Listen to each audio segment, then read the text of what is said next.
Babukeli emakhaya. Sengiso lesikhathi sekuthi usonzele kumabonakudze wakho. Uvule inhlitiyo, umprofeti waNkulunkulu asatawukhuleka aphindze akukhulekele. Grace at Work. Good morning, Mbukele Khaya, and win today. Grace is at work. Ngiyabonga Mbukele ukukhanza uvukile kuleli hour. Angikwadi ukuthi uvuswe yini, kwendekani. Ngenteka ukuthi awulali kahle. Ngenteka ukuthi uyagula, uphethwe COVID-19. Ngenteka ukuthi ukhanywa amadimoni. Ngenteka ukuthi unetinto letingahambi kahle. God has sent me to be your prayer partner. Before sifunze live la Nkulunkulu, ngicela ukuthi before standards, ngicela sifunze live la Nkulunkulu.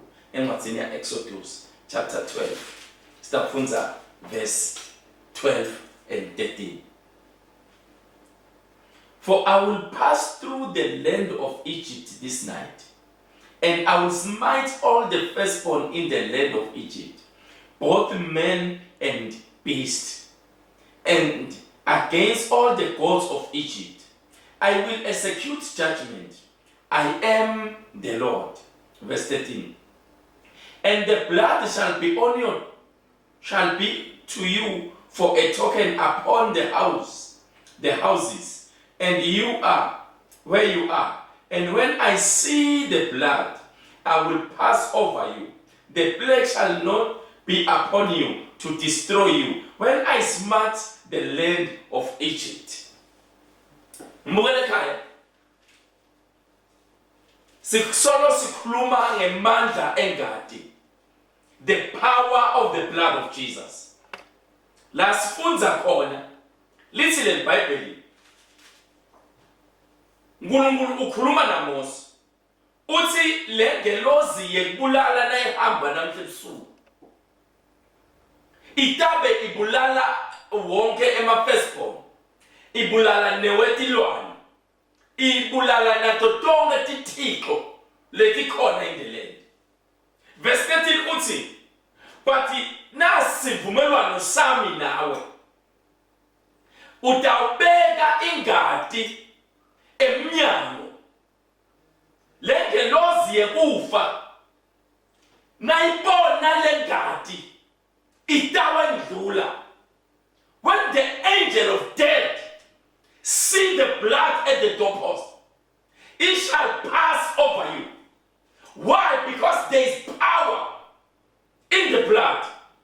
We saw last week, yesterday, that the blood of Jesus speaks better things than the blood of Abel.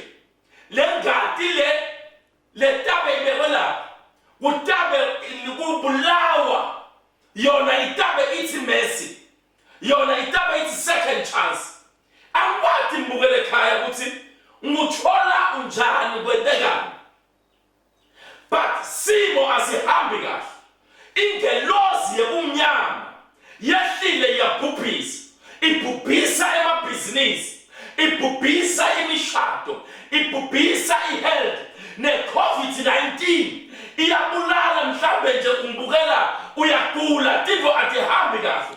Mandorobosa, ngifuna ukutshela ukuthi Mbukele Khaya, lamuhla ngiyangena lapha ekhaya lapha, ngiyangena etimalini tabo, ngiyangena emshadweni wami, ngiyangena emsebenzini, ngifafata ingadi yaJesu la emnyango, so that lengelozi lebulalabo, lengelozi lebhubhisayo, lengelozi lehlipitayo, nayibona lengadi itawendlula ekhaya lakho, itawendlula emshadweni wakho, itawendlula abantu bakho, itawendlula emsebenzini. Angazi ukuthi kwendekani, but I want to tell you, lengadi lesimemetelako isho usinziso kwekhaya lakho, isakusinziso kwabantu bakho, lengelozi yekufa iyendlula namhlanje the blood of Jesus. Siyafafata blood of Jesus etuwa mathayela akho, ngiyafafata ingadi yaJesu emafastelweni, ngiyafafata ingadi yaJesu ebhizinisini yakho, ngiyafafata ingadi yaJesu kuhealth yakho, ngiyafafata ingadi yaJesu etimalini takho, lengelozi yekufa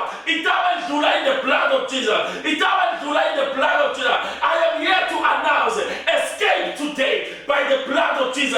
Escape today by the blood of Jesus. Tonke tinjumento, tonke tinvo satana tishelile. Uthi ateshele khalako, ngithi atendlule. Let there be a Passover. Let there be a Passover. Let there be a Passover. Let there be a Passover. Let there be a Passover in the blood of Jesus.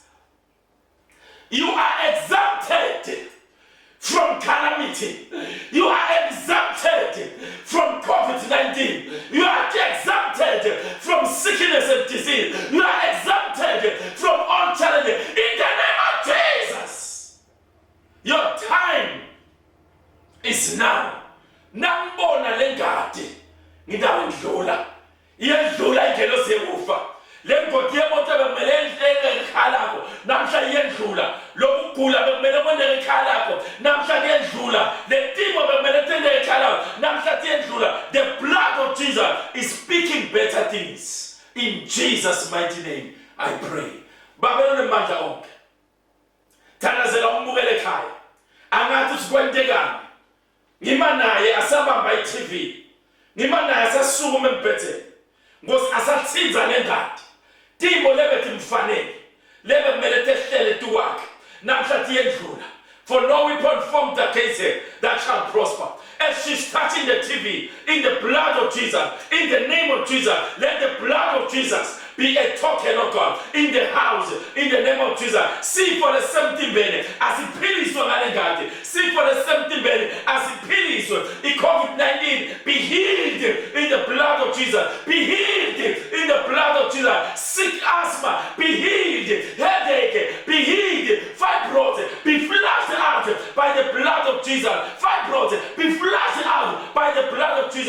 Lord, I declare the blood of Jesus. In that house, there is power, there is power, there is power in the blood. There is power, there is power, there is power in the blood. There is victory, there is victory, there is victory in the blood. Let there be victory in that house. Let there be victory in that case you are facing. Let there be victory over that sickness. Let there be victory over your finances. The blood of Jesus is speaking victory.